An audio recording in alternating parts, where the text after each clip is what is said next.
Okay, let's try it again here. Luke, give me some audio. All right, this is me talking. Test 1 2 3. Test 1 2 3. Well, that's time I'll never get back. That's really freaking rude, as that was. We wasted so much time playing video games this year, so now we're going to talk about it. Yeah, it's that time of year where you get reflective and start thinking about the future as well. Yeah. So what we're going to do is we're going to talk about our top 10 lists of the games that we played this year. Some old, some new. It's a little all over the place.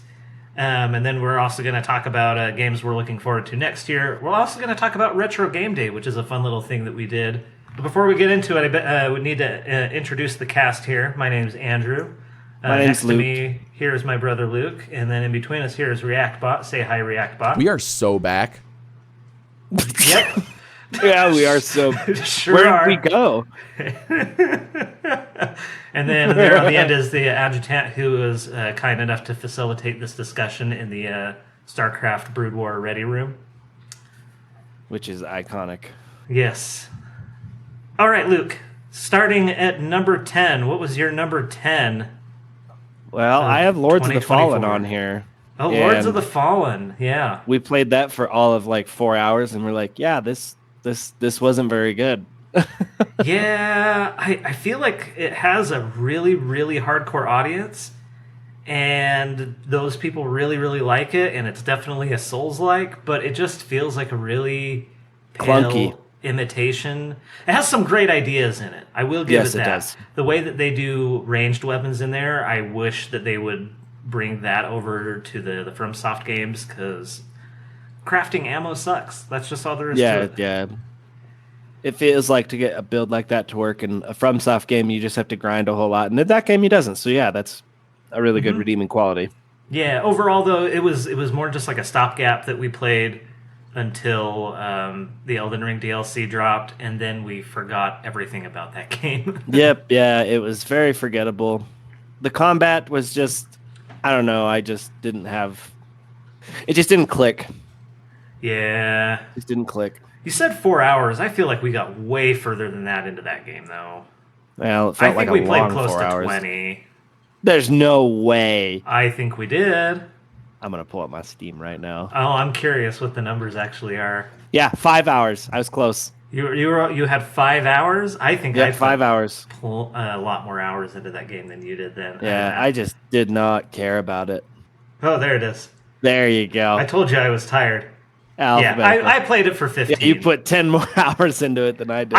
I really tried, and it was just nowhere near as enjoyable. Yeah, and by comparison, how much time have I put into Elden Ring? Almost 700 hours. There you go, buddy. I really like that game, and Lords of the Fallen ain't it. Moving on. Yeah, what have you got for your number 9 there, Luke? So I've got Diablo 4 on here, and I liked it initially and had a lot of fun with it when the game first came out.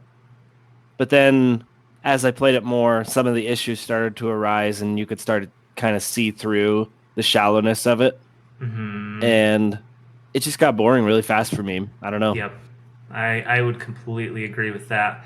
Because the Diablo, we played that a lot in 23, right? That's the year it came out. I can't And then even remember. And then I think that they'd made a bunch of changes to it this year, and so that's why you went back to it, right? Yeah, they buffed a few things and changed some stuff around, and I went back and tried it out, but it just didn't feel any different from when I had played it previous. Yeah. So You can only run Hell Tides for so long. yeah, you can only do the same thing over and over again for so long and have it be fun. So Yeah. Plus, I wasn't Yeah. planning on playing Path of Exile 2 until it fully released, but we ended up jumping into that.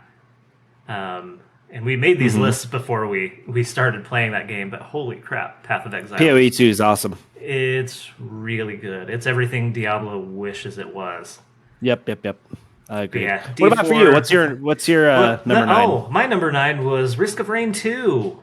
That's such a fun game. I love That, Risk of Rain. I think we have a lot of fun with roguelikes. Like co-op Roguelikes really hit roguelikes. with us, yeah. Yeah, I almost wish that Helldivers was a roguelike, but it's it's not really. It's in its own genre of its own, but we'll talk about that later. Yeah, we'll get to Helldivers because obviously we like that game. But yeah, Risk of Rain 2 is a that was one where I felt like if we didn't know what to play, that's what we played.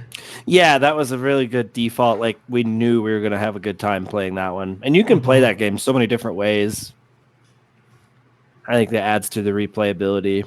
And it's just a hell of a lot of fun. There's no other words for it, I think. And I feel like it's a fairly straightforward game too. It's not too complicated. Nah, just kill the enemies. Yeah, I think we did a simulacrum round, and I can't remember if it was you and I, just you and I, or somebody else, but I think we made it to like round 120. I think our run was like 4.5 hours long or something. Oh, jeez. Yeah, those simulacrum runs would get super long. We'd be, but they were fun, man. We'll just play one mo, and then it's like 3 a.m. and we finally die. Dude, we're like, mistakes were made. And your eyes are starting to get heavy at that point, and you just wanted them to kill you. Yeah, great game. Highly recommended if you've never played Risk of Rain 2. It's a heck of a lot of fun. Yeah, good time. Well, okay. All right, why don't you take number 8? I'll go right after that. My number 8 here is Star Fox 64. We only played that for exactly one day for a live stream earlier this year, and it was actually a lot of fun. I've actually been like loving revisiting the old N64 games. I just have a lot of nostalgia for that console in general. Mm-hmm. So I put like once we did that, I downloaded I had to redo my whole computer, so I downloaded an emulator again just so I could play F-Zero, and I played a lot of that too. But Star Fox, sweet. Do love Star Fox. Well, and if you're wanting something to chase as far as like achievements and stuff in that game, you're not short on it. Trying to get medals on every stage is really, really difficult to do. And if you can do it, more power to you, because that's a hard thing. It is a tough game. I think what we were talking about, like, it's kind of disappointing that we haven't had a new Star Fox game in such a long time. Like Star Fox 64, a traditional Star Fox game, like 20 years old at this point. Like, it's old.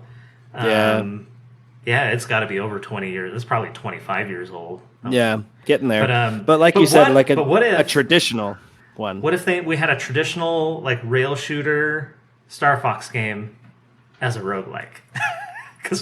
Just make everything a roguelike. Make it a roguelike. I think that could kind of work for Star Fox though. Just have a lot of different like ship upgrades and stuff. I think it could be cool. Give them a reason. And maybe make it so that you can play as different characters within the Star Fox universe. Yeah, give them like add some different abilities and some different strengths or something. Who knows? Yeah. What do you think of my Star Fox's roguelike pitch there, ReactBot? That's a bowl full of sauce. We're cooking. Cooking with something there. What did you have for your number 8, Luke? Oh man, I put a ton of hours into this game, Halo Infinite. It does not deserve all the hate that it gets, in my opinion. I understand that Halo Studios, as it is now called, deserve a lot of criticism for their decisions in the past and their decisions on this game. But I had a freaking blast with it. Had a good time, and I still play it from time to time. A lot of what you hear on the internet about this game comes from like pro players and things like that, and I think you have to take those opinions with a grain of salt, because they're looking at the game from a very different point of view than the casual, like everyday person that plays it. So if you've given up on that game, there's a lot to do in it now, and so don't let the doom and gloom around it from everybody online deter you from playing it, because I think it's fun. I think it's a fun game. I think I was initially kind of turned off because the campaign was pretty lackluster. It was just very samey the whole way through, and I just don't really get down with competitive shooters that much. Yeah, I love competitive shooters, especially Halo. Yeah. So speaking of Halo, we got some fun Halo stuff in the works right now. Yeah, you're gonna want to keep your eye on this channel. We got some cool stuff coming. Give you 3 guesses what it is. Not enough people know what we do, so they can't guess. No, probably not. Anyway, Moving on to number 7. What did you have at number 7 there, Luke? Oh my gosh, I played through this game and 100%ed it not once, but twice this year. The original Banjo-Kazooie. I played it on the original hardware on the N64, and then I downloaded an emulator and played it on my computer, and I enjoyed it both platforms. It's timeless. That's the only way I can describe it. The music, the platforming, the writing, and the dialogue is really funny. Like that's in my opinion Rare's magnum opus. That's their best game that they've ever made, in my opinion. It's just witty and fun. And like I said, I still listen to the music. I'll put it on when I'm just cleaning the house or, driving down the road. I love the music in that game so much. It hits a piece of the nostalgia bone that just is, I can't even describe it, dude. It's just amazing. I love it. It has a very specific kind of charm to it, I think. Like there's just something about the way that they animated their characters and the voices and just the whimsy and charm of it. Like Banjo-Kazooie was definitely something special. I'm not big into like collectathons like that. Well, and that's the thing about Banjo-Kazooie, though. It was not over the top like a lot of collectathons could get. Like the jiggies were all very pretty streamlined, and they were not super difficult to get, and you didn't have to backtrack a whole lot. So it was all the best things about a collectathon that you could get. It wasn't overwhelming, and there wasn't a whole lot of backtracking involved. And I think that's what makes a collectathon enjoyable. For sure. So, love Banjo-Kazooie. Interesting that you enjoy it more than the sequel. Banjo-Tooie has its own set of issues that I won't go into because I could talk about that for forever. But I still enjoy Banjo-Tooie. I just like Banjo-Kazooie better. Yeah. So hard to argue with a classic. All right, Drew. Get on to one of yours, and my number 6 is your number 7. So I guess. We can just talk about these at the same time. So we both my number 7 and your number 6 is Majora's Mask. And the cool thing about this one that we played this last year is that Drew and I played it in the same room and just handed the controller off. So yeah, that was such a fun time. You came up to, or I guess rather came down because Idaho's north of me. But you came down to visit just for 3 days. Yeah, it was a weekend or something. We beat the game and 100%ed all the masks.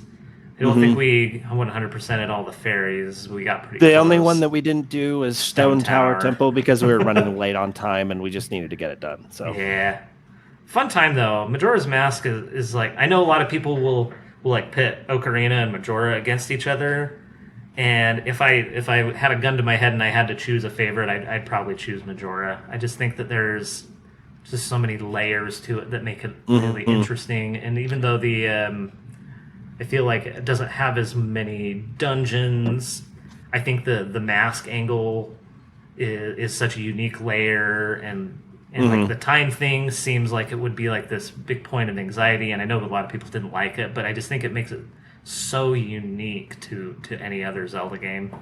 Yeah, and it hasn't been duplicated since. Nothing ever that's like it has come through since. In terms of like the time travel mechanic. And like with the DS remake, a lot of people like the DS remake, but the one for Majora's Mask is very controversial, I think, because they changed a lot about that game, especially in terms of like how bosses are and like boss fights function. And I've heard a lot of people say they like the 3DS remake, but the original is still the best way to experience Majora's Mask. Yeah, hard to disagree with that. Like, we did it just earlier this year, and it holds up. It's still a fantastic game. I love every bit of it. I never groan. The only thing I kind of groan at is the Great Bay Temple. That's because swimming in any game always kind of sucks. But even then, I enjoyed myself in that one. Well, and the thing that's tricky with that too is that you're just dealing with the single joystick. Yeah, and it's just the limitation of the hardware. Yeah. So it's a whole thing, but it does make the experience have a few like rough edges that are artifacts of the time. Yep, I agree. So moving on to number 6 for you, because it's different from mine, yes. which you still haven't finished this one as far as I remember. No, but you've put a lot of time into it. I really tried to get it done for this video, and I just am not quite there. But as I said, loved Elden Ring. I've sunk so many hours into it, and I told myself, well, like if this one's good and it's the same game over and over again, well, I got to go and play the other one. So I've actually number 5 is Dark Souls 3, and number 6 for me is Dark Souls 1. I'm still working through Dark Souls 1. I did beat Dark Souls 3 twice. I love that game. But yeah, Dark Souls 1 is interesting, and I don't know why I'm having such a hard time with it, but it's one of those things where excuse me. It's one of those things where I understand its significance, and I am having a good time with it. But man, it is a game full of friction. Oh my gosh. It just like... Watching you play is enjoyable for me. I've gotten stuck so many times playing that game, and that's the thing with Elden Ring. Like if you go and like fight Margit, 12 times and lose, it's like, all right, well, I'll just go do something else and come back when I'm stronger.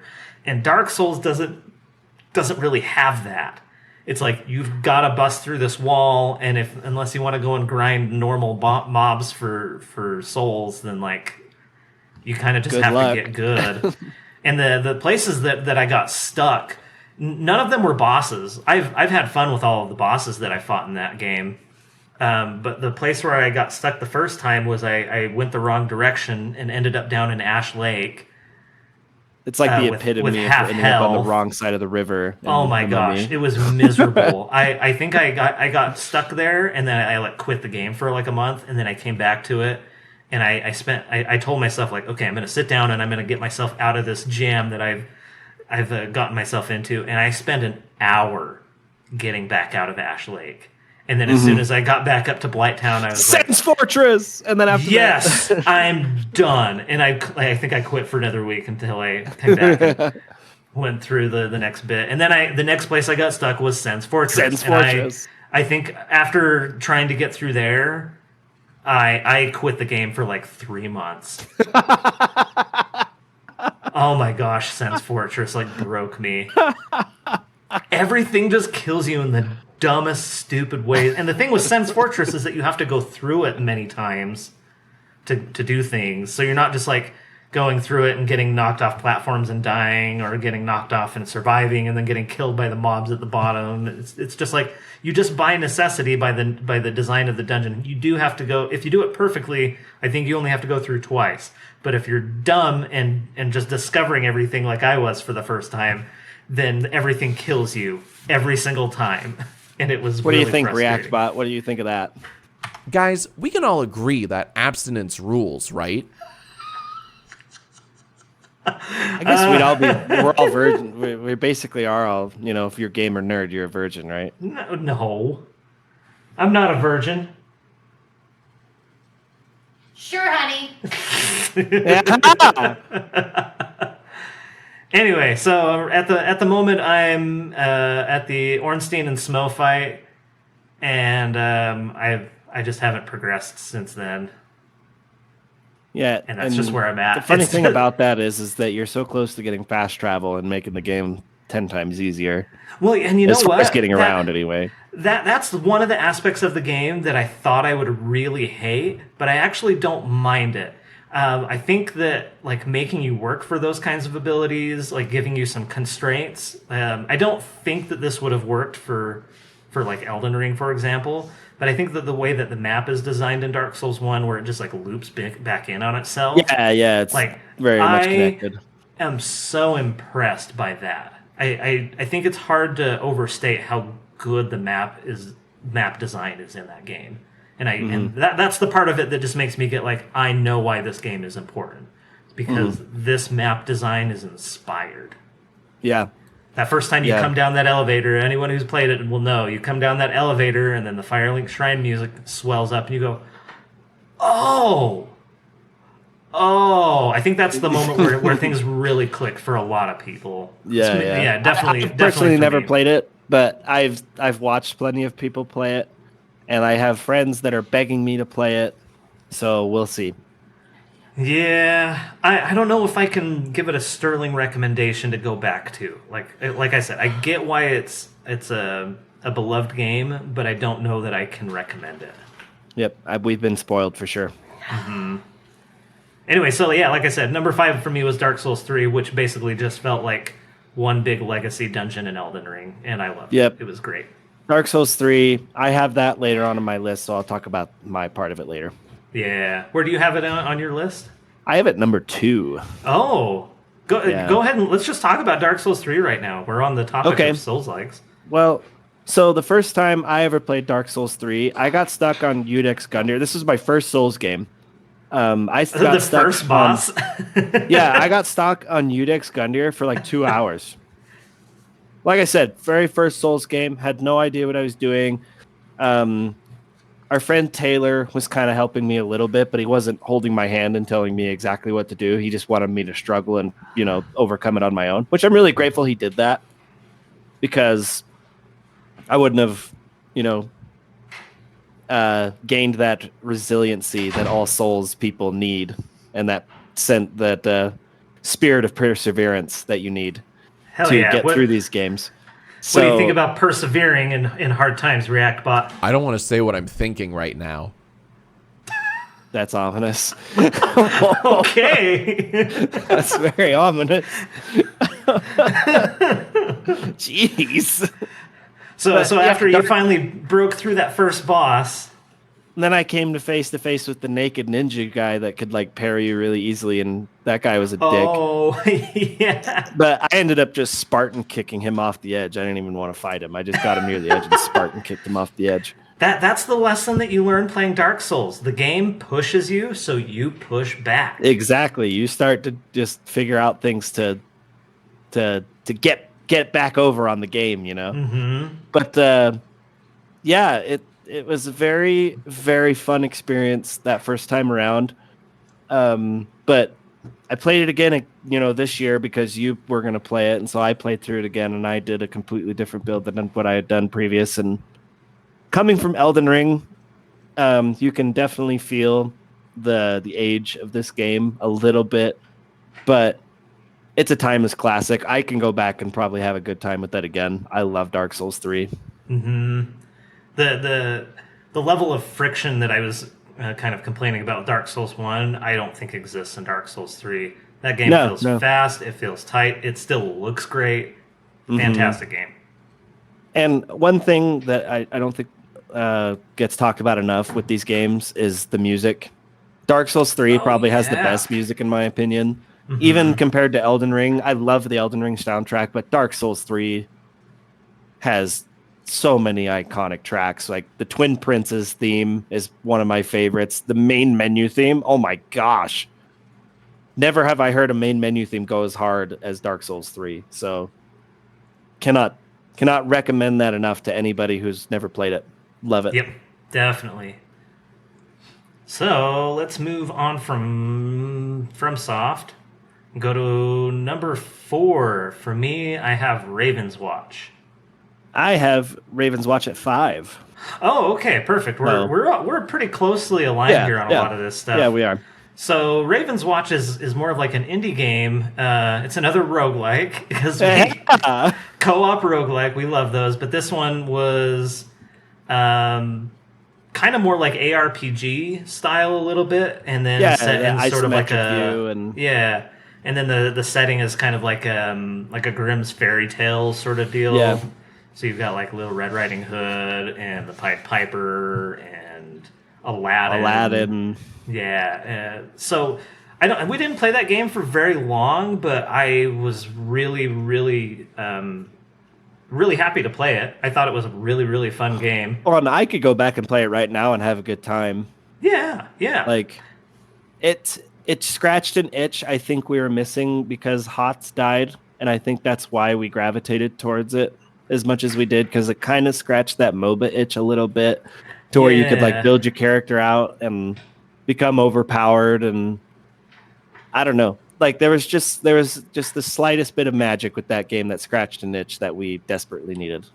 And I think that the HOTS comparison goes a little deeper than just it being like a top-down camera and like kind of fantasy theme. Because you have and talents and whatnot. stuff. Yeah, exactly. And so There's a like talent system. your average run in Ravens Watch would last about the same as like 2 HOTS matches.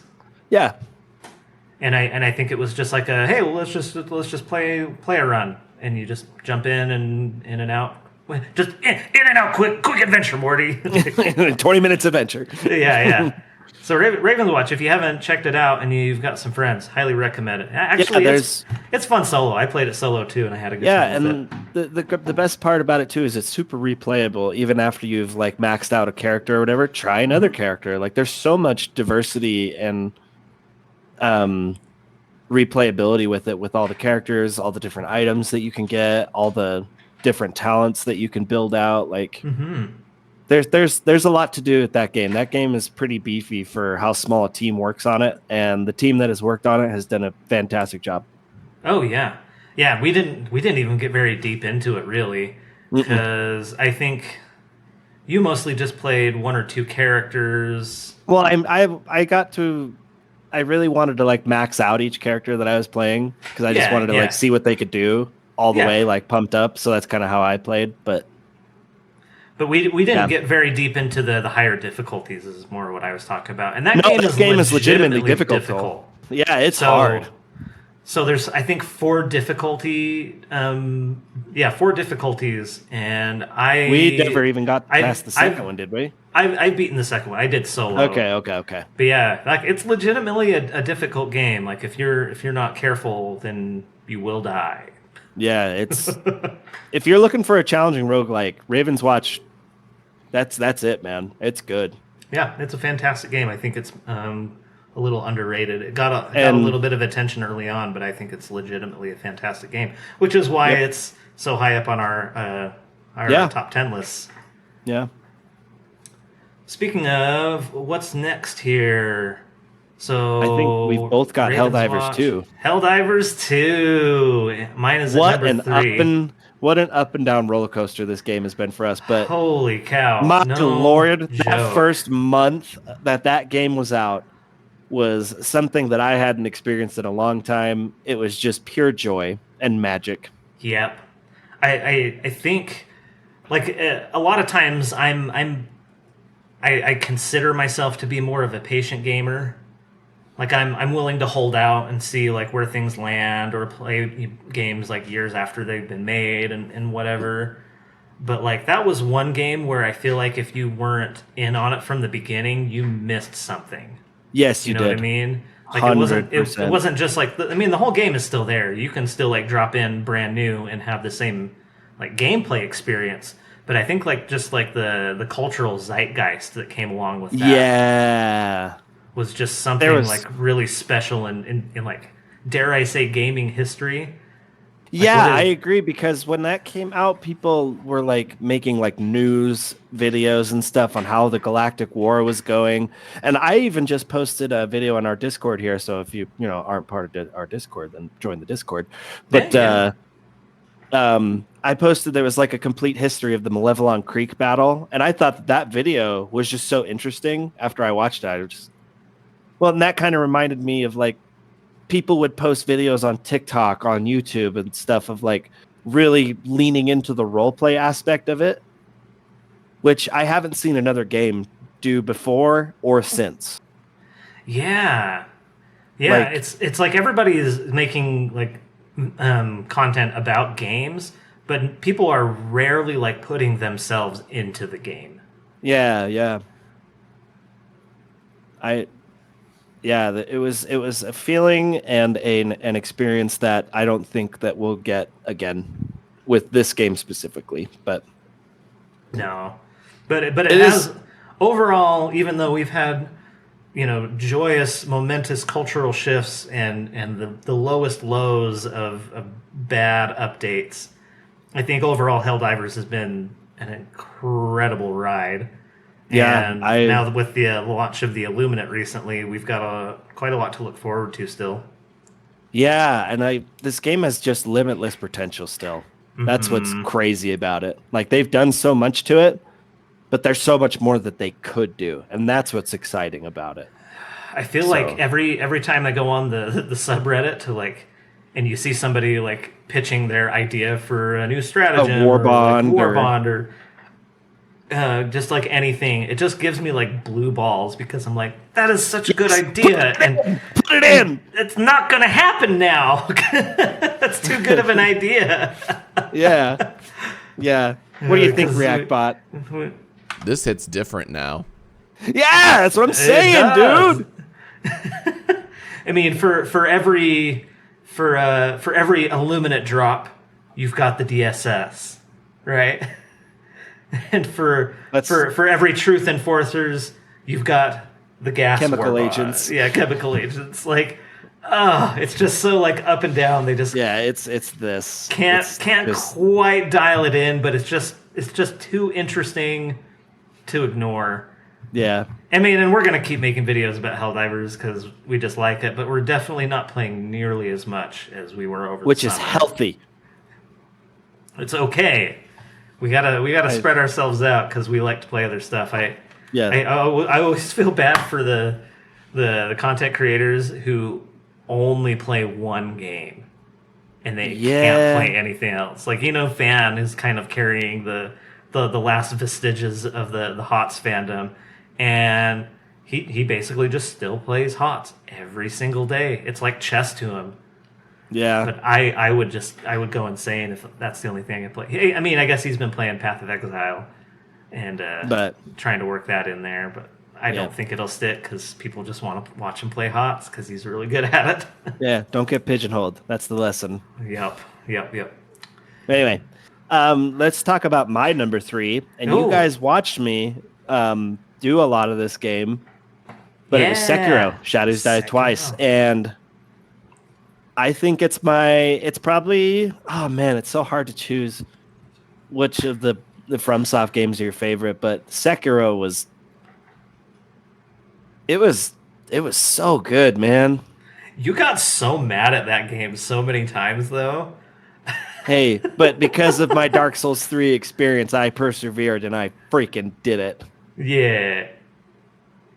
Ishin the Sword Saint is one of my favorite boss fights ever. And he's definitely the best final boss fight in any FromSoft game ever. And it's not even close. Soul of Cinder, it was okay. Garamon / Moon Presence in Bloodborne, okay. Garamon was really cool. Didn't really care about Moon Presence. And then Elden Ring, the Radagon fight was really cool, but then it was kind of soured by Elden Beast because Elden Beast isn't that great of a boss in my opinion. But and then final boss of Shadow of the Erd Tree was also kind of weird.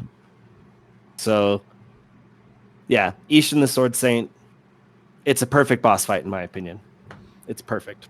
Something I think that game gets right over a lot of other FromSoft games is that the final encounter has stakes to it.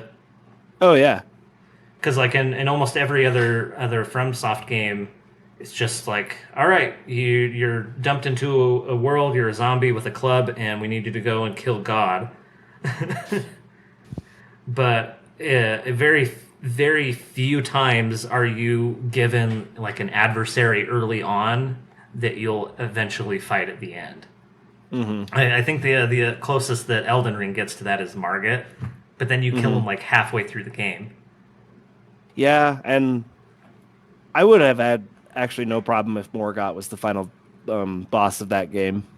Morgott was such a cool character. Yeah, a really sad character.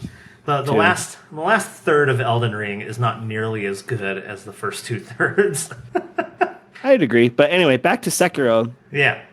Just as far as like influence it's had on other FromSoft games, like adding the jump button to Elden Ring, adding in like parrying and stuff that you see in the Elden Ring Night Rain trailer, which we should probably talk about at some point. Well, but we like, will. Sekiro, I think a lot of games have a lot to learn from that one. There's a lot of cool stuff in there. And yeah, got not much more to say about it other than I loved it and can wholeheartedly recommend it to everybody else.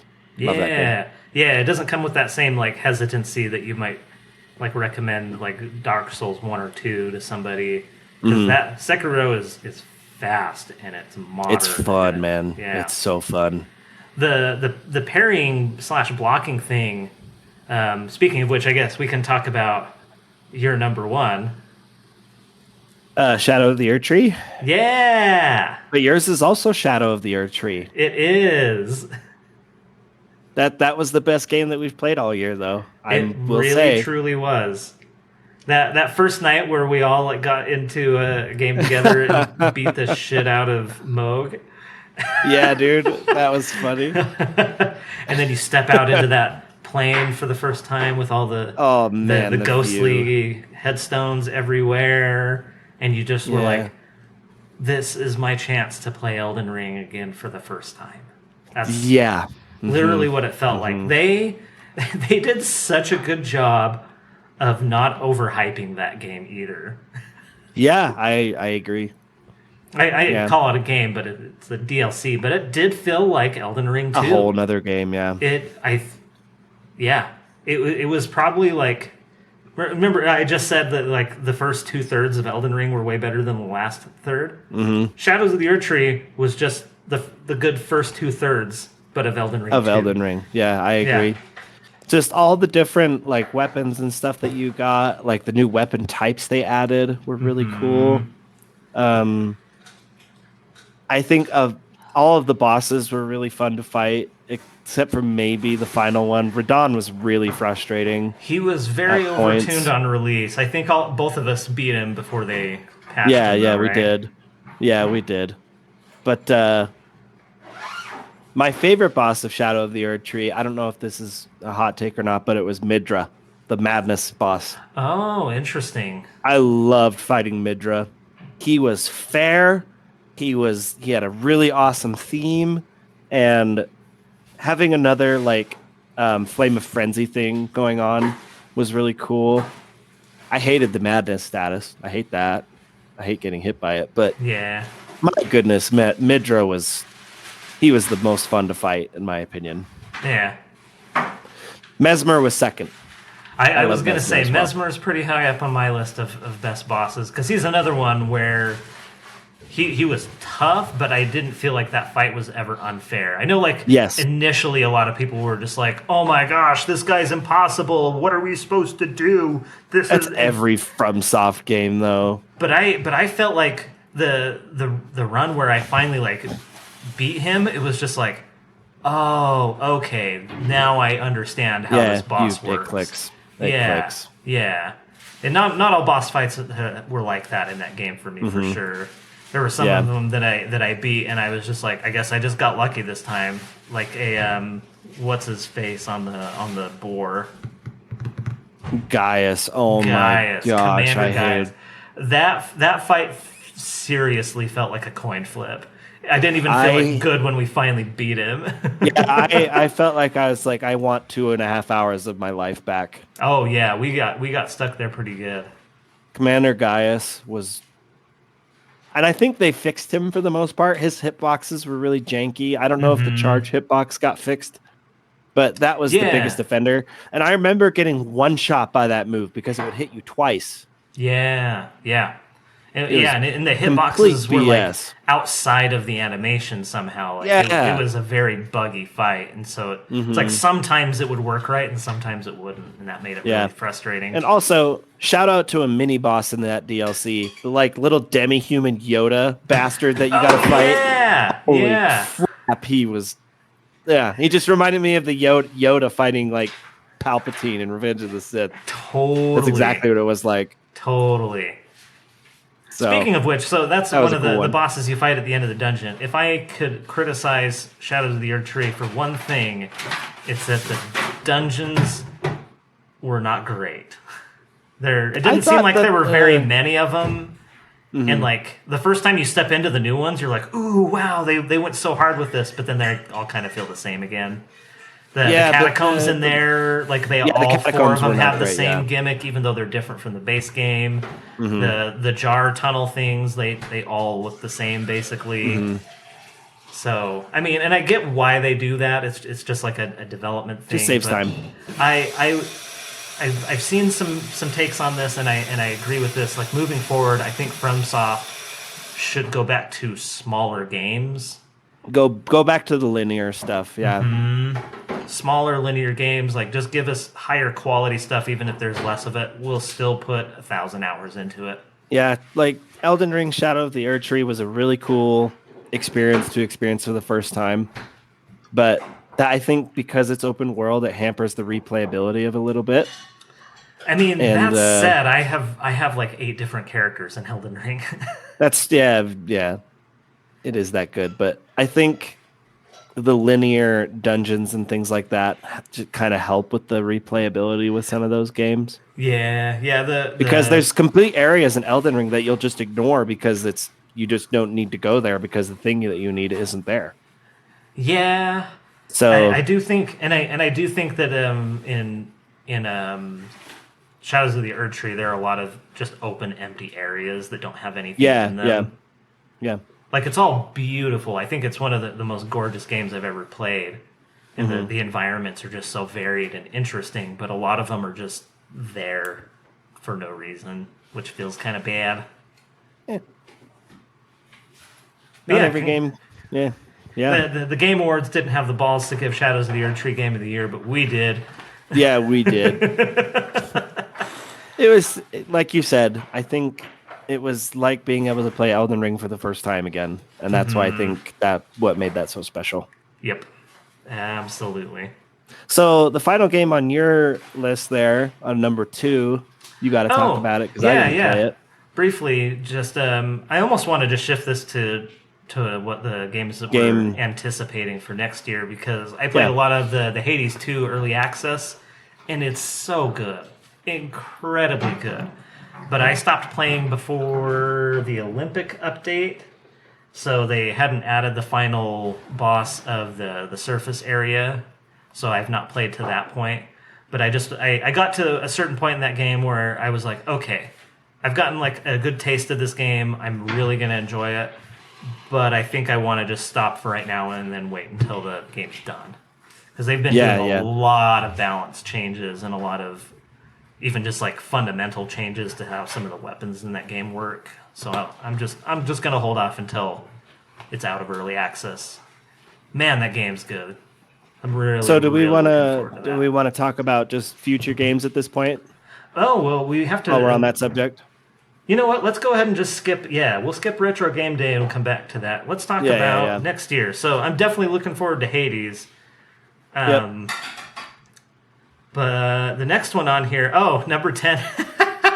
We've already talked about this a little bit. Path of Exile 2. We weren't going to play it because it's another one that's in early access. And just watching Taylor play it in early access made me want to get it. And then you said that you didn't have, the funds to get it. So I just gifted it to you for Christmas. Merry Christmas. Love you. Thank you. And I need to get back into it, but we beat all the 3 acts and got our ascendancies and stuff. And need to pick it back up again, but it's fun. It is a lot of fun.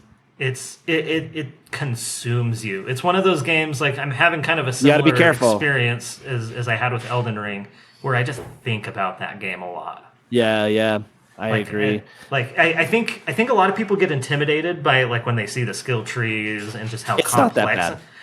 It's not that bad. You build your character piece by piece, like. You choose where every ability goes. There's not like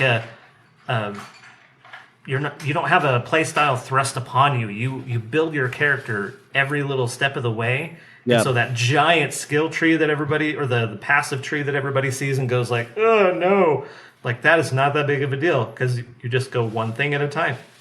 Yep. You just everybody build looks at the vastness of it and gets very intimidated by it, but it's not bad. Trust us. Mm-hmm. We're not super smart people, and we've been able to do it. So if we can do it, you can do it. Oh yeah, it's a ton of fun. There is a lot of potential complexity in it, but only if you like engage with it and want to experiment. Well, yeah, and I like the fact that it plays a little bit slower than Diablo 4. Yes. Because in Diablo 4, once you got to a certain point, you would just nuke things super fast, and you'd push like 4 buttons, and everything would be dead, right? Whereas this one, I feel like there's a lot more things that you need to focus on, like positioning and knowing when you can go and do stuff versus when you can't, and you have a dodge roll like in one of the FromSoft games, which I think is really cool. It's a lot more So engaging. there's a lot more nuanced. It's a lot more nuanced. Totally. Yeah, like because in Diablo, you just walk in and you press your 4 buttons and then everything dies. And everything's dead. In Path of Exile 2, you have to think about what you're doing because abilities are situational or they work together in interesting ways. Yep. And it's just really fun, and you can very easily like experiment with things. Like you can redo all of your passive skills pretty easily. All of the skill gems you can freely just arrange them any way you want. It's a very, very clever system. Yep. I think once this thing goes into full access, we're gonna play it more for sure. Yeah. I don't know if we'll make videos on it, but it's fun to play. I don't think that you and I are necessarily qualified to make videos on it. No, but the kinds of people who make these games, they spend a lot of time the kinds of people who make videos about these games are spreadsheet people, and we're not spreadsheet people. Yeah, we're definitely not spreadsheet people. We're here for the thrills. Yep, the thrill. Well, and the co-op aspect of it. A lot of our favorite games are co-op, and like circling back to like Elden Ring, part of what made that fun was all of us were just like playing it in parallel. Yeah, because we would all stream it through Discord and we'd watch each other do stuff, and it felt like we were all in the same room, just on 4 different TVs. Yeah. And that's what was magical about that. Yeah. So, anyway, moving on. Number 9 on our list here. Oh, yeah, just F-Zero. I've been playing a little bit of F-Zero. It's a good quick game. I love that looking game. for a copy of F-Zero GX. I want it for the GameCube. I love it. So, yeah, and I can't wait to add that to our, not add it, to continue to play it during Retro Game Day. Game is not talked about enough when it comes to N64 games, I think. I think it's very underrated. There was some game that I came across. I just saw a guy playing. Get some water there, huh? Man, that's tough.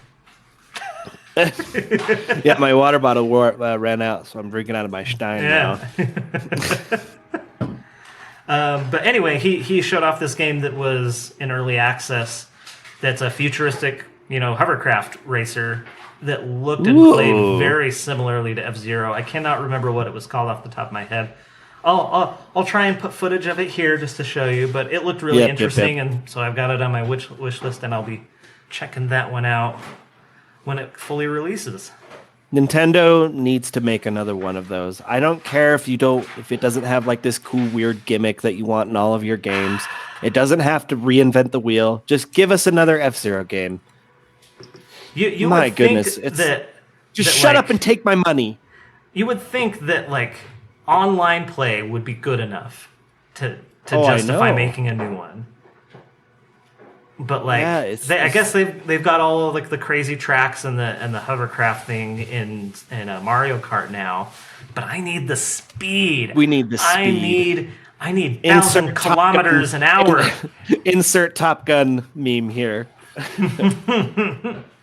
I have the need for speed. Yes, I have never ever played another game that feels as good and as fast as F-Zero. Yeah, the control is beautiful. The 64 one I was very pleasantly surprised to revisit, and I think a big reason, like it's a very chunky polygonal art style, but they did that that the game would run at 60 FPS, and that was an inspired decision. Yes, because it looks so good, even though it's like old, it still is a good looking game in my opinion. I love F-Zero, the way it looks. Yep. All right.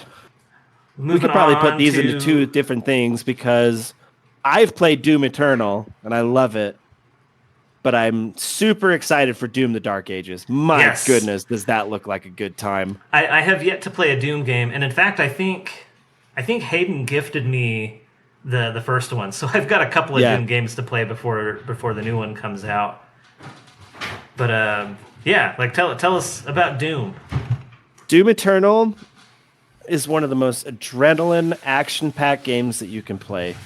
If you love stuff that's fast and you have to be precise and the difficulty you can kind of, play around with, but if you want a challenge and you're a first-person shooter fan, Doom Eternal is perfect.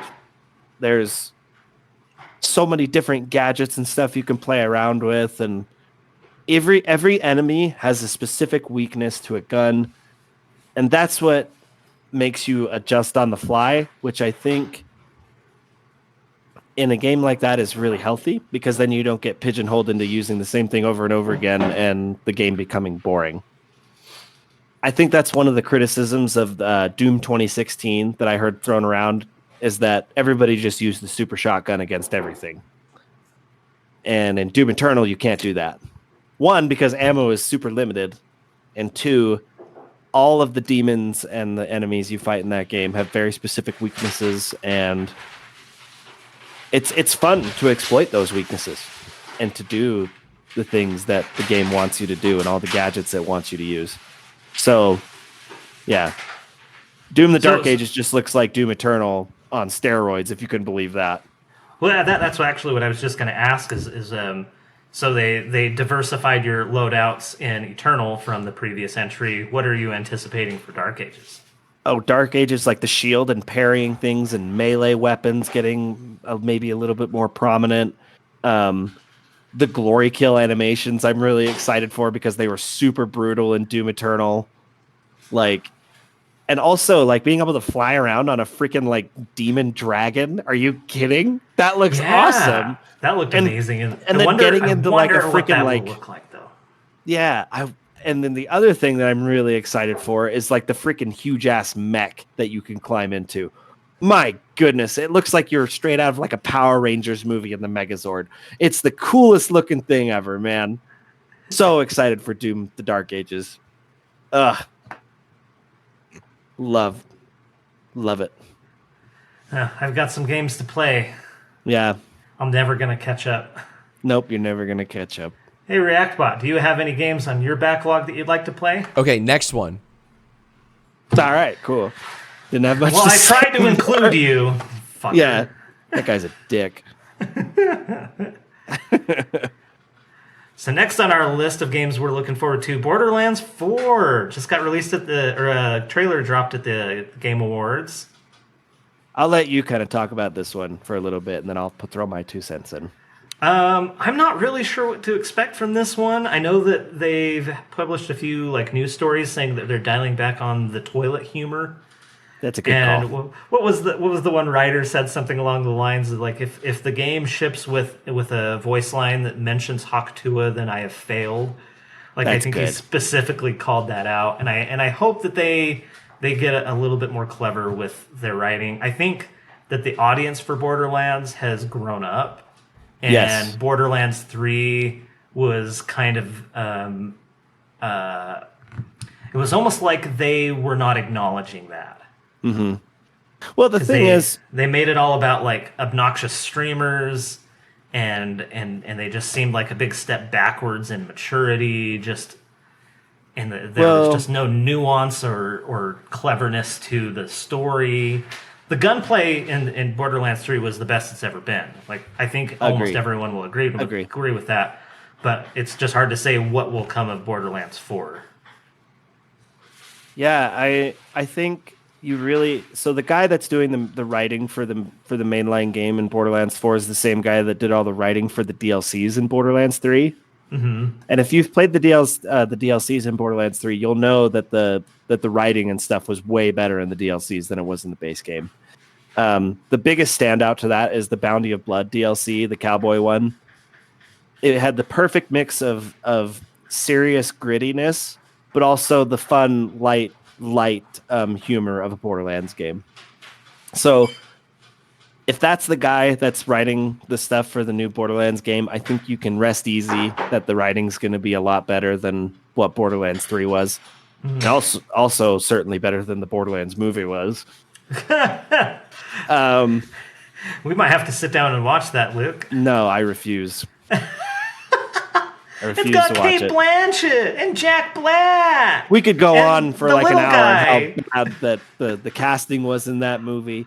But anyway, Borderlands 4, I'm super excited just based off of the gameplay stuff that we saw in the trailer because there's grappling hooks. I've so many people have said this. You want your game to be better? Add a grapple hook. Dude, it's gonna be great. It worked amazingly for Halo. Yep, and it worked amazingly for Doom Eternal. In Doom, yeah, I know it was in Doom. I haven't played Doom yet, but And Sekiro has a Sekiro had a grappling grappling hook. Like,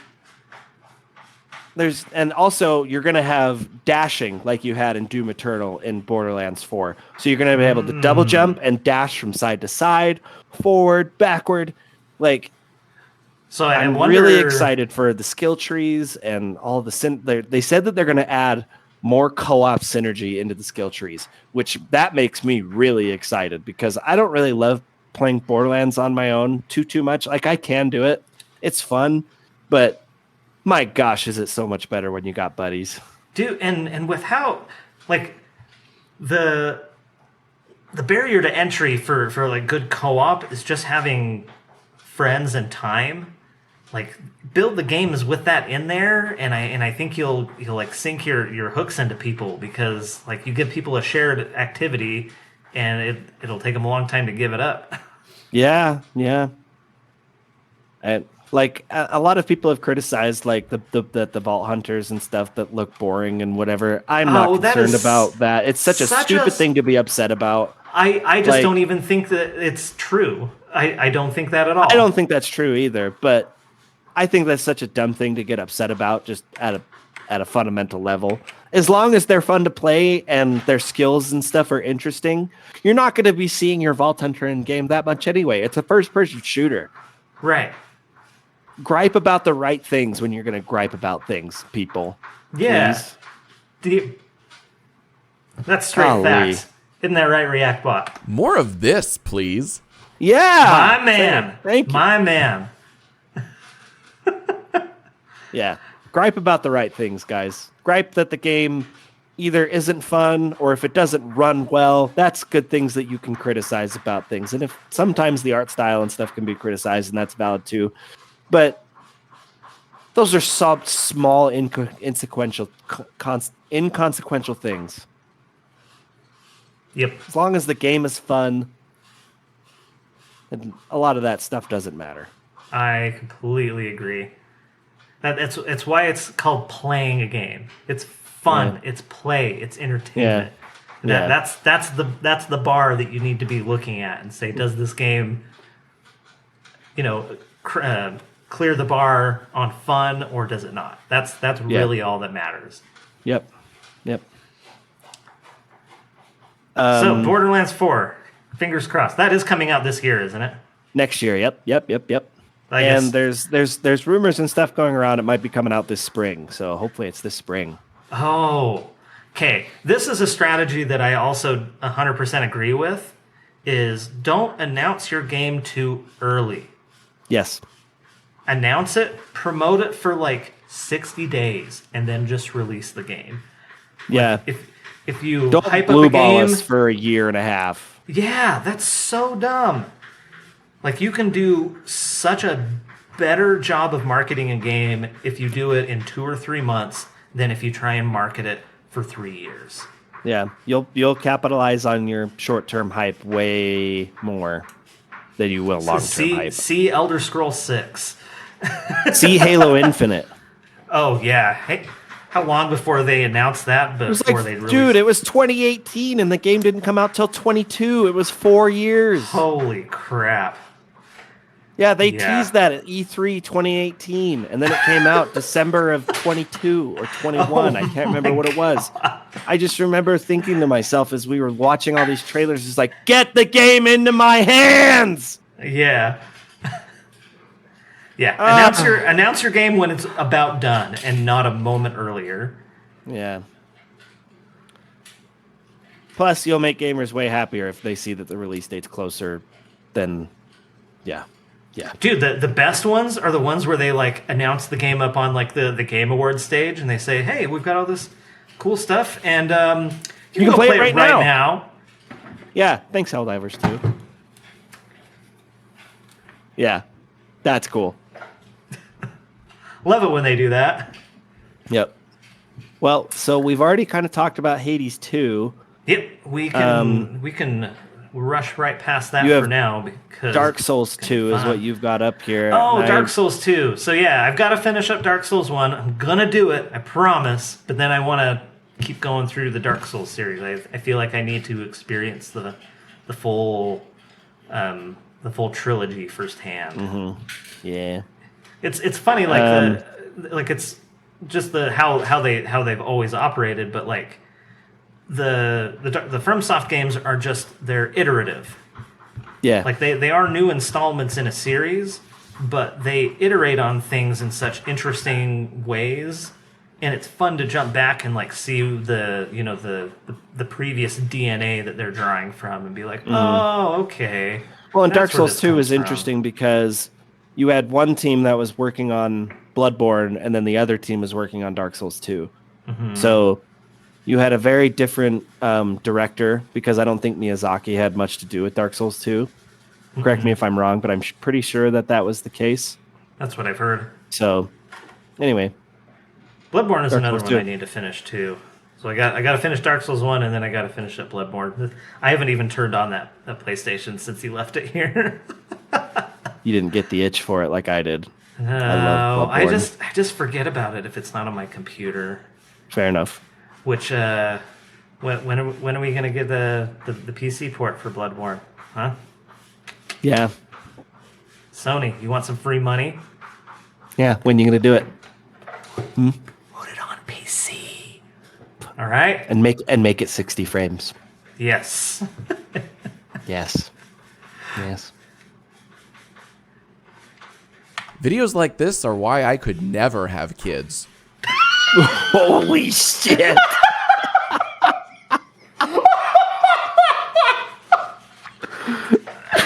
My man is unhinged. What the hell, dude? Yeah. Thanks for Yakbot.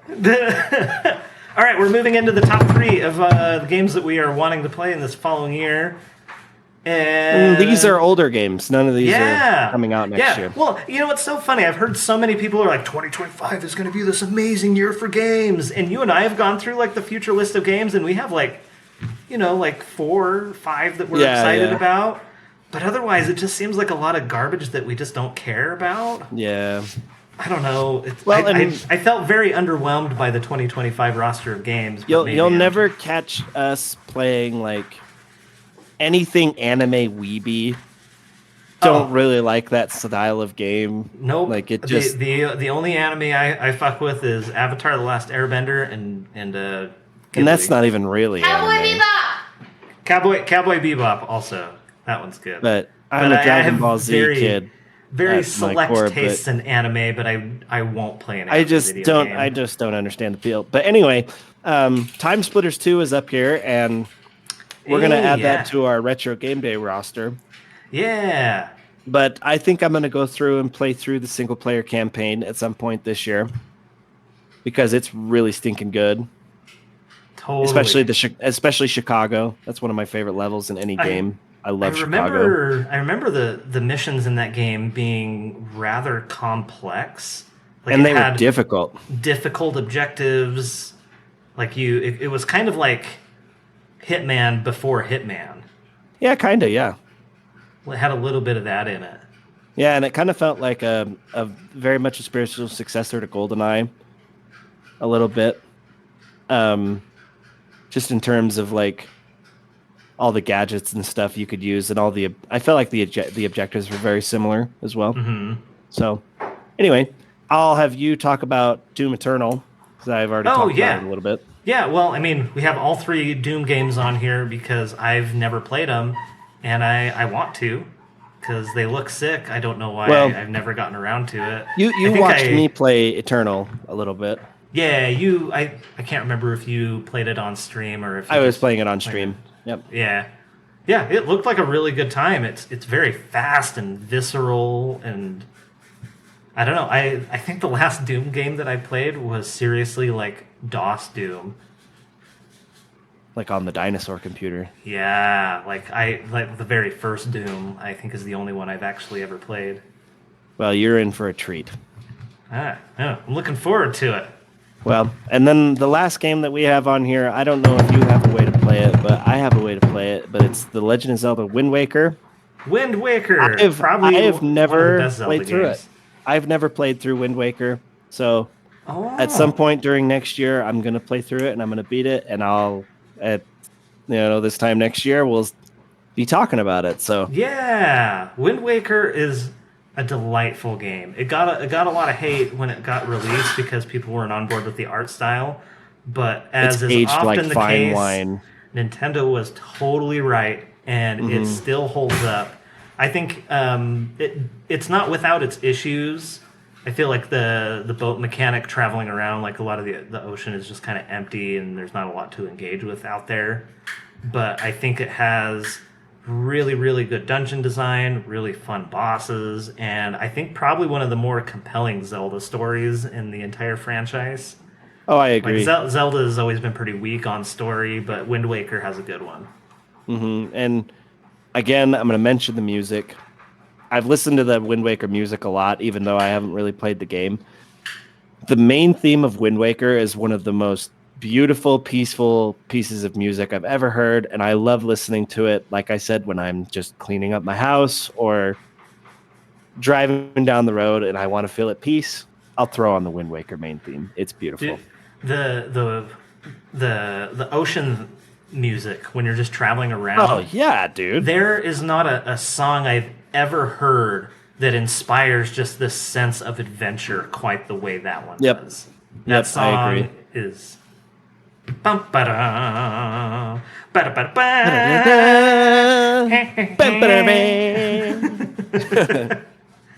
But anyway, that's kind of our future games that we're looking into playing. So Yeah. I don't know if we'll make videos about all of them, but some of them we will.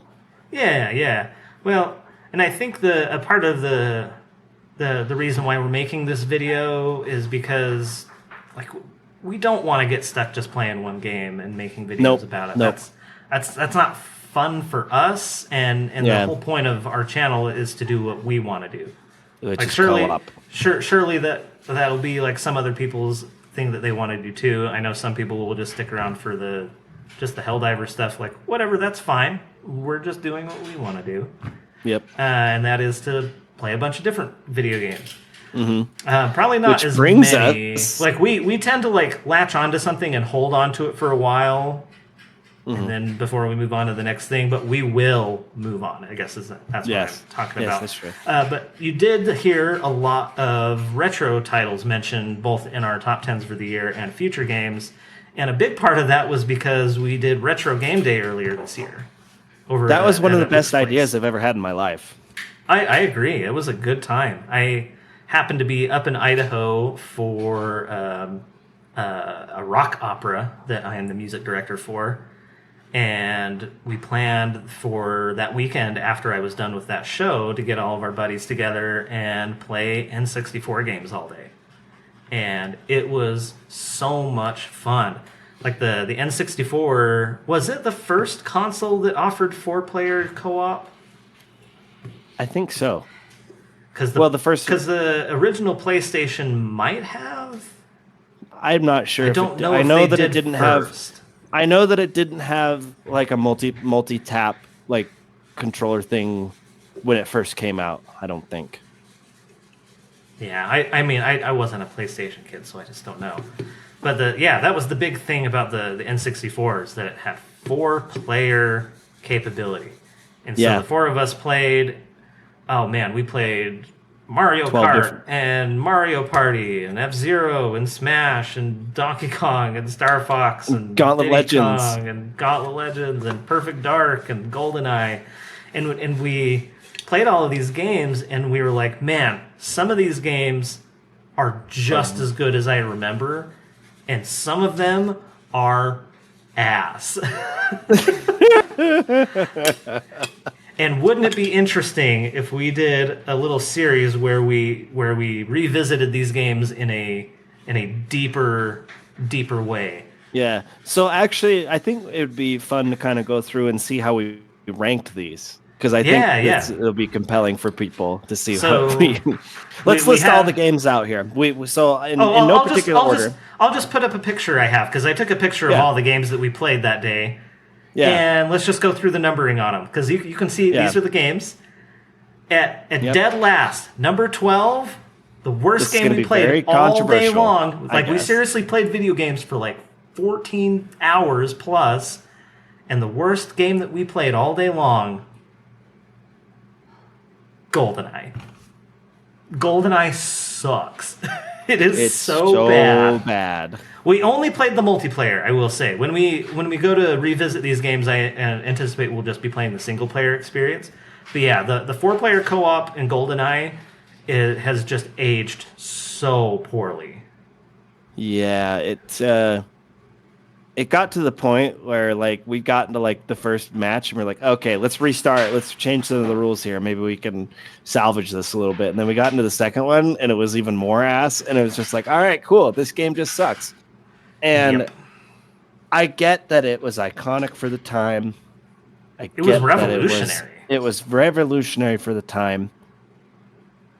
But my goodness, it could not. It is aged like sour. It's already sour milk, and it's sour milk that's been sitting out in an Arizona desert on a 120-degree day and has curdled. Yep. GoldenEye has not become cheese. No, it is a curdled sour milk awful. Well, and going back to our list, by the exact same token, Developer, Perfect the Dark. exact same dev. Yeah, Perfect Perfect Dark. Dark, same thing. I thought for sure that it would be better, because we played the one and we were like, oh, wow, this is like quite bad. Well, let's play the. I can't remember which one we played first. And We which one played Perfect Dark first, and then we Okay. played GoldenEye. Yeah, we thought, okay, well, GoldenEye is like the more popular one. Maybe it's nope. They were both bad. And it is a victim of not having dual control sticks. Yep, just that The old auto school aim. octopus controller that they made for the 64. Well, and we were even playing Not on intuitive. updated controllers. Yeah, we use the Retro Fighter Brawler 64 controller. They make good stuff. But yeah, It- can't recommend the N64 first person shooters. They're bad. At least for the multiplayer, not a good They're bad. time. Another This one is that another probably make people mad. Number 10 here, Diddy Kong Racing. We did not have a good time with that. This isn't just the two of us. All There four was of us four were of like, us. ugh. Ooh. I think the biggest reason why we had a bad time with it, though, and this is a huge disclaimer on where we're putting it, we didn't grow up with this game. Oh yeah, we have zero nostalgia for it. I think I played this once at a friend's house when I was like 10. When we played it on Retro Game Day, that was the first time I'd ever played it. Yeah, not good. Yeah, Which is it funny just- because we'll as we get further up the list, but yeah, no nostalgia for that game, and when you take the nostalgia glasses off, that hurts it just some controlled games. so horribly. Yeah. I like the item idea that they have, where if you pick up Mm-hmm. the same color items on the track, that they get stronger. Mm-hmm. But it just seemed hard to pull off because the controls were kind of eh. Yeah, I had felt like I had like zero control over the vehicle. Yeah.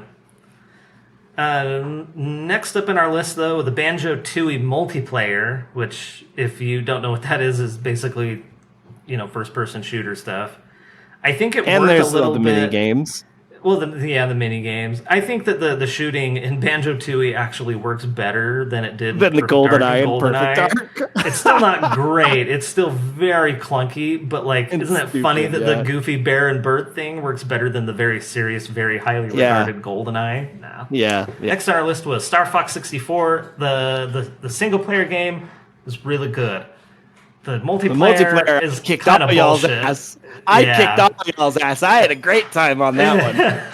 I kicked everybody's ass on that game. Well, I think the thing that I didn't like about it is that there just wasn't a whole lot to it.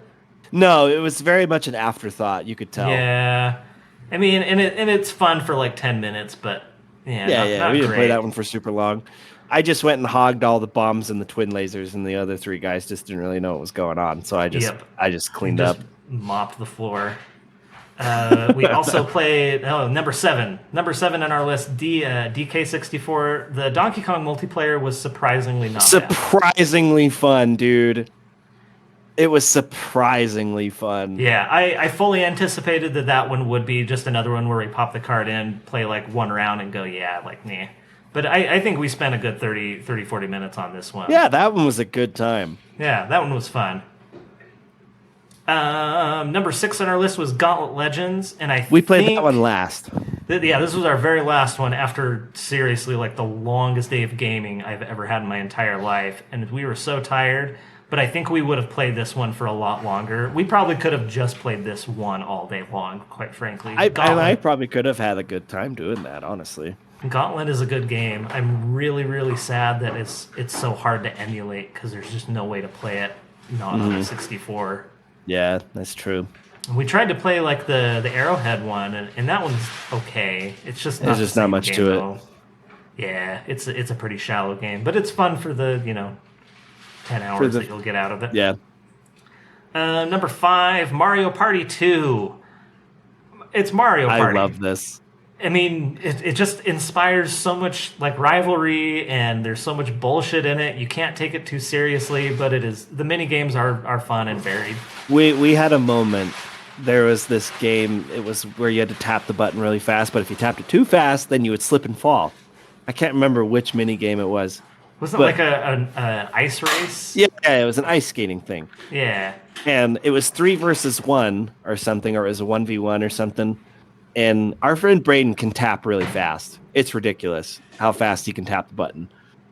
And so I didn't think I was going to win. But we got right to the end, and he slipped and fell. Like, as close as you can get to the finish line as you can, and I went past him and I beat him. He was so beyond angry. And I think that right there is the spirit of Mario Party. That moment right there is the very essence of what makes Mario Party great. Shit can happen right at the very end, and it can screw you over. And that's what makes that game so great. You don't need to be skillful very much.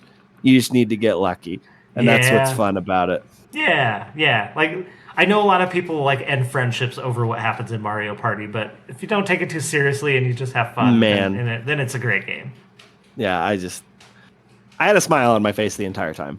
Yeah. Well, I think that's how we started our day, was Mario Party. Yeah, Mario Party 2 is the first. Which I think just is a testament to the strength of our collective friendship, is that we started our day with Mario Party, and we still played for like 14 hours after that and had a great day. It was seriously one of the most fun days of the year. Yeah, and it's going to become a yearly thing. Yes. Yeah, like this time around we did all 64 games, and I think next year we'll do GameCube. Yeah. Number 4 on our list, F-Zero X. Braden and Taylor had a hard time with this one, though, I will say, and it reminded me of just how difficult this game actually is. Because, I mean, I've been playing it since I was a child, so it came very second nature to me. But the kind of speed and the way that the game handles, you need to spend a little bit of time with it. Taylor was really good at the slot machine. Yeah, he would die almost immediately every race. And then he would for him. Yeah, it was pretty funny, though. Yeah. F-Zero might be the Dark Souls of racing games. What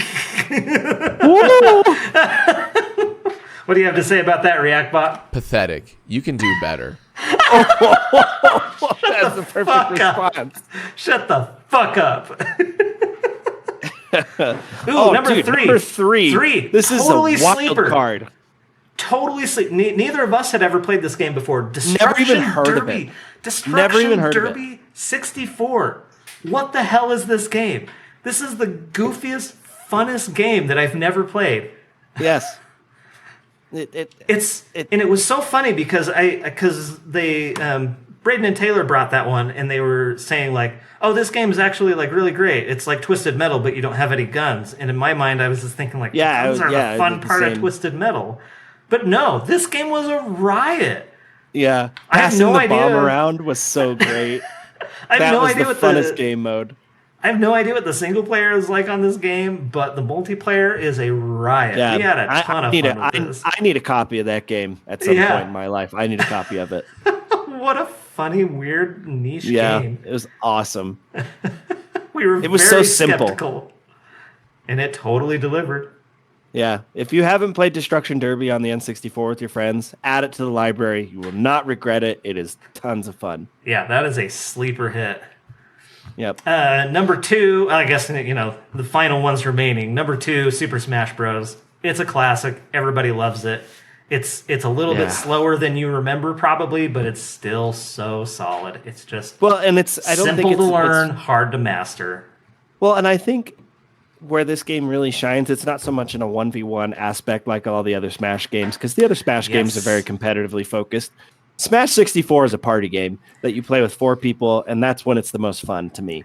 Absolutely agree. Turn all the items on and just dick around. That's what made Smash 64 so great. And I love all the later Smash games, and I like the competitiveness and how high the skill ceiling is. But the original Smash 64 was just beautiful. And I saw this the other day. Somebody has made another cartridge and added a whole bunch of characters and stages. Yeah, the other day I found it, and yeah, they added like Bowser was in it, Wolf from Star Fox was in it. I'm gonna have to see if I can get a hold of that cartridge and see if we can get it for next time we play, because there's people that have modded out this N64 cartridge and it has tons of new stuff in it. So that's crazy. Maybe we'll get a hold of that one and play that one next time we do it. I would love to. That sounds fascinating. Yeah, it's cool. The modding community around the N64 is really cool, and you should look into it if you haven't. So speaking of fun party games, our number one of Retro Game Day. Everybody sees this coming. It was Mario Kart. Mario Kart is amazing. It's beautiful. Mario Kart 64 holds up so good. It's kind of the same thing like you were saying, like the additional content with Smash. You could do that with Mario Kart 64, and I think that would give you a reason to keep playing that instead of the newest one, which is also a fantastic game. Well, and if we were to compare Mario Kart 64 and Diddy Kong Racing side by side, if I hadn't played either of them, I still think I would like Mario Kart 64 more. Oh, we played those back to back though, did we not? Yeah, I think we played did. Diddy Kong and then we played Mario Kart. So we played Diddy Kong and we were like, "Ugh, this is feels terrible." And then I was kind of bracing myself for Mario Kart because I haven't played it in a long time. Yeah, years. And it was just like, "Oh nope, this just handles perfectly. This is exactly what a kart racer is supposed to feel like." And I feel like there was a lot more visual clarity in Mario Kart. I feel like it was hard to see things in Diddy Kong. That might have just been because of the TV we're playing on, though. We played everything on the same TV, though. I know, but I'm just saying certain games will look better and certain games will look worse, I think. Yeah, well, point stands, though. Mario Kart just looked and felt and played way better. There's just, it's the king for a reason, I think. Nintendo just does a really good job. So anyway, that's our top 12 for Retro Game Day. And if you guys have any suggestions of stuff that we could add to that, games that we didn't mention, please tell us in the comments if you've made it this far. Because we're close to an hour and a half here of recording. Yeah, it would greatly help us if you guys had more suggestions to keep Retro Game Day even more fresh. And give us your suggestions for 4-player party games on the N64 or the GameCube. Because those are the two systems that I personally own, and I have we have all working controllers and stuff for. So anyway, that's probably about it. Yeah, we Think we're finally done. got through everything that we wanted to. Oh, nope. We have to go talk to Lilith. Oh shit. Hey, killer. Hey, killer. Doesn't even say your Vault Hunter's name. Whatever. Anyway, Well, that was talk. a lot. good talk. Any last final words, Luke, before I click the stop recording button? I think we should see what ReactBot has to say. Well, ReactBot, we've talked about a lot of stuff. What do you think about all this? No flesh shall be spared. Matthew chapter 24, verse 22.